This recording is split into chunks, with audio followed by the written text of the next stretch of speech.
Although Edward Snowden, Julian Assange, and other whistleblowers and truth-tellers have seized the headlines, moving celebrities to make demands for justice that have inspired millions, there is one figure in the fight against totalitarian government of whom many have never heard. Why is that? Perhaps because the true story of the struggle for the rule of law in the United States after the catastrophic 2000 election has yet to be told. As far as even the alternative and conspiracy news are concerned, the events that this man was central to never happened. His name is Emmanuel Pastrich, and he started his career as a professor of Asian Studies at the University of Illinois, Urbana-Champaign in 1998. Although Pastrich was trained in classical Chinese and Japanese literature at Yale and Harvard, he soon discovered the real potential at University of Illinois in its top-ranked School of Engineering. From 1999, he helped engineering professors to set up joint research projects in Asia, and as an American fluent in Chinese, Japanese, and Korean, he could build bridges as few could. In 2000, Pastrich made a proposal for an internet-based joint instruction and research program between University of Illinois, University of Tokyo, Seoul National University, and Peking University, the top universities in Asia. The proposal was welcomed in the United States and in Asia. When Pastrich returned to Illinois after a series of successful meetings in Asia to discuss the implementation of the plan in July of 2000, however, he discovered that, oddly, no one at University of Illinois wanted to discuss the program that they had been so enthusiastic about just a few weeks before. The truth was, Pastrich had stepped on the toes of three powerful groups without even realizing it.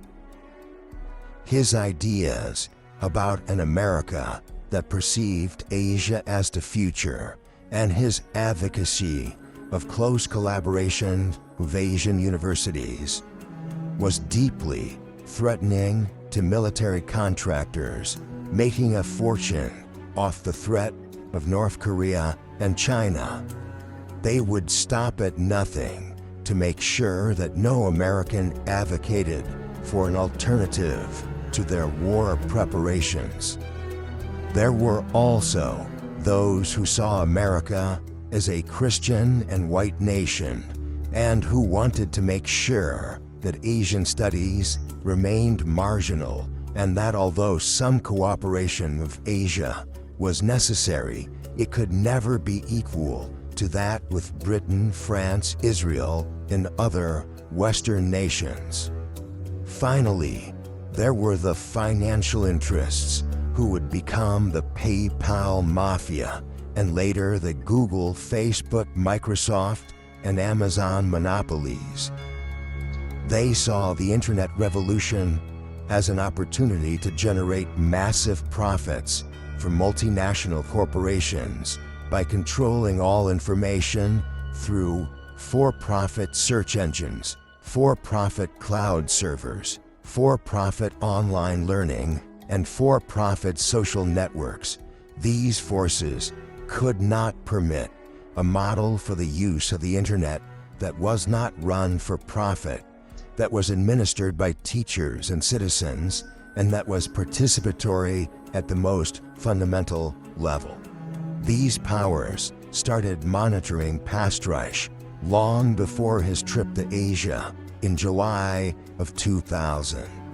They ordered interference in Pastrich's efforts when his proposal gained too much support for their comfort.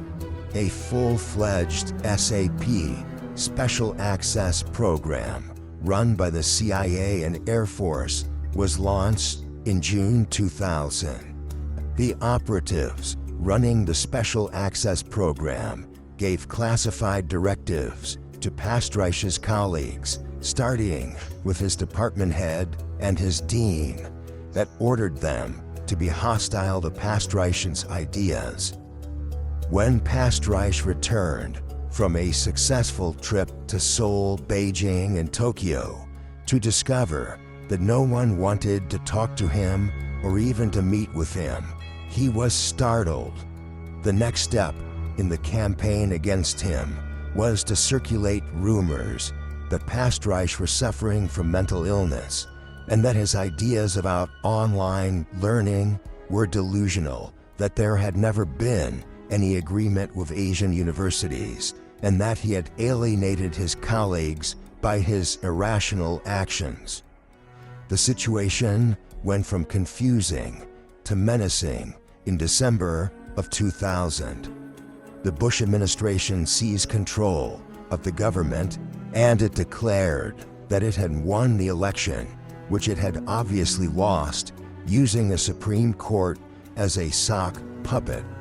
The military government they set up in Washington started a clampdown on all opposition, and that crackdown grew far more intense after they seized control of most of the military in February of 2001. Pastreich continued to make statements that the newly empowered military contractors pushing for a build-up for war in Asia could not tolerate. Pastreich discussed freely topics that were forbidden. The order went down that he was to be suicided immediately as an example for those trying to resist the Bush administration. Various figures behind the scene stepped in to defend Pastreich, and a deal was made that Pastreich would be placed on permanent disability for mental illness. After numerous death threats and other covert actions that rendered Pastreich a prisoner in his own home, Pastreich was ordered to report to a hospital where a doctor read to him a diagnosis of schizophrenia drafted without any medical tests, and then presented him with forms to sign in which he declared himself mentally incompetent. A strange, funny thing happened when he met with a doctor again the next week. The doctor expressed absolutely no interest in Pastreich's health. Instead, he asked for Pastreich's opinions on geopolitical issues and requested that Pastreich write a report on the critical security issues facing the United States. It became increasingly clear that Pastreich was talking with factions within the government opposed to the Bush administration through the medium of the doctor, and that they had stepped in to protect him, but that they also wanted his advice. There was another crisis in April of 2001 when it became clear that the Bush administration intended to establish an even more complete military dictatorship, employing the CIA as a private army domestically. The conversation with Pastreich evolved into a discussion of how to organize effective resistance, and Pastreich did his best. The full story of how an effective provisional government was set up in opposition to the Bush regime within the federal government in April 2001 has never been told. Some hints as to what transpired are presented, however, in the movie A Beautiful Mind.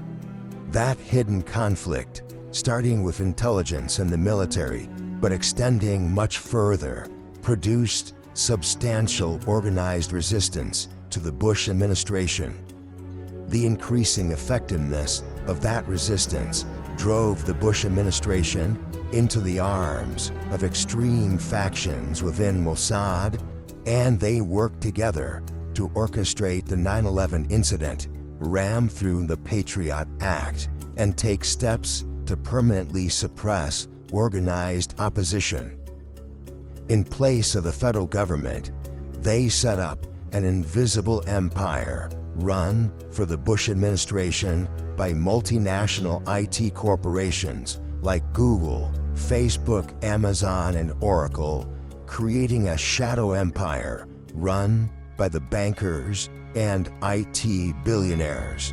Pastrich also played a central role in the resistance to the war with Iraq, planned by the Bush administration in 2002, including his role in the open revolt of the military to the final orders to launch the invasion.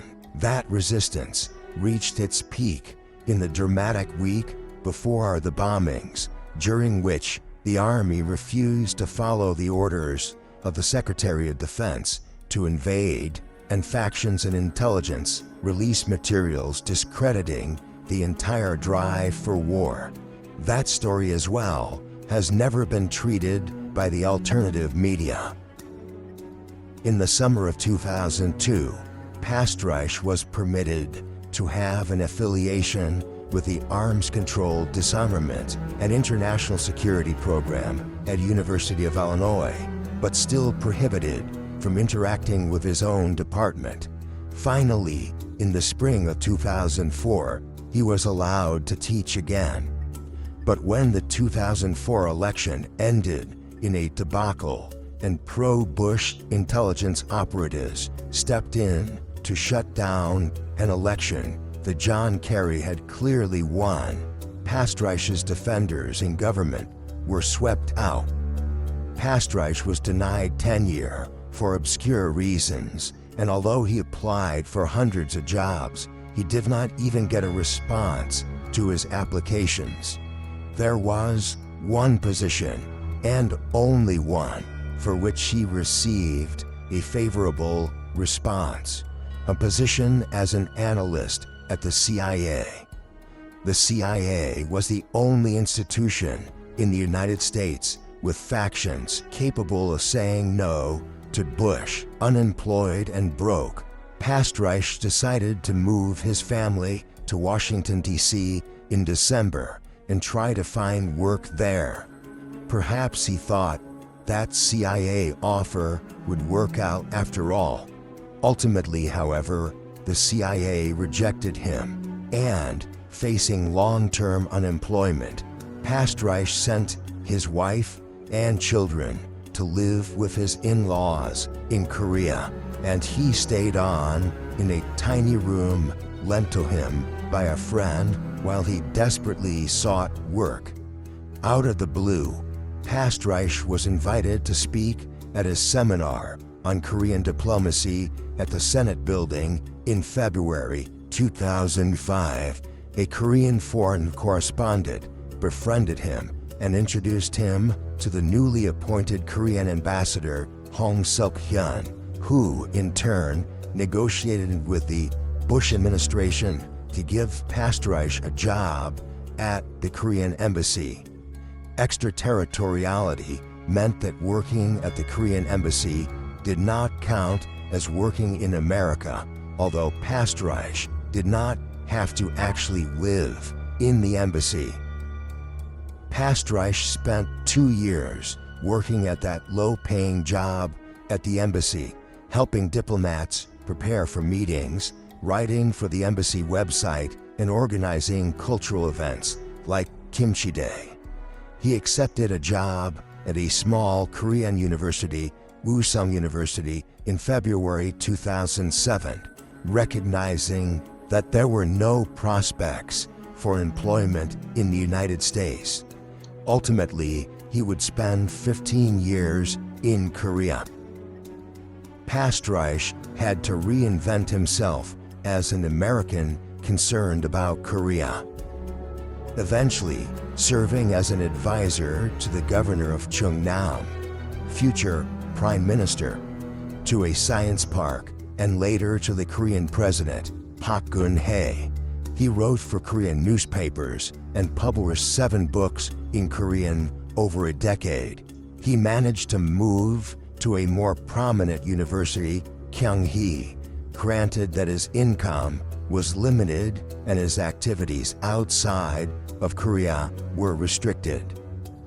The campaign to take down Korean President Park Geun-hye in 2018, in part because she refused to go along with the Washington agenda for war with China and Russia, directly impacted Pastrush. His teaching position became more insecure and his opportunities were greatly diminished. Moreover, his children and wife wished to return to the United States, which they did in 2019. Although Pastrush was able to get part-time work with the Korean Embassy and Korean Economic Institute in Washington, D.C., the full-time work that he had been promised was unexpectedly canceled at precisely the launch for COVID Reign of Terror. Joseph Nye, the former dean of the Harvard Kennedy School and a major figure in diplomacy, took Pastrush to lunch in February 2020, telling him in no uncertain terms that he had to go back to Asia immediately. Pastrush was already scheduled to travel to Seoul and Tokyo for 2 conferences at the time, and he had no choice but to stay on in Seoul, separated from family, penniless and homeless. Fortunately, a Korean friend found him a room for 2 weeks. After that, Pastrush stayed at a Korean temple for another month, and at last found part-time work that allowed him to support himself, living in a cheap hostel in Seoul. In bold defiance of the criminal COVID regime and the corrupt and incompetent candidates Trump and Biden in a rigged election, Pastrush declared his candidacy for president before leading for Asia and gave a series of moving speeches that gained him a significant following, which was later slashed by Homeland Security operatives. Pastrush did not stop writing speeches, however, for his presidential campaign, even though he was completely ignored by the US media when in Korea.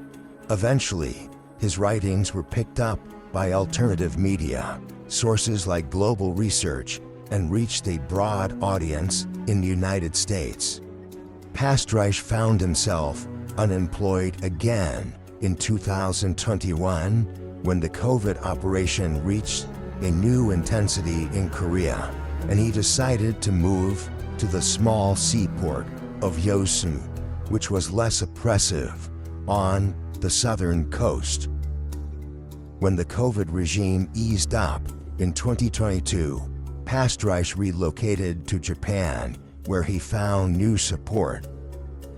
At the time, Pastrush's demands that American politicians address state crimes like 9/11 and the COVID fraud found supporters within the Green Party US, specifically in the Green Liberty Caucus, which was working hard to build bridges between progressives and conservatives for what they called truth politics, that is, calling out state crimes.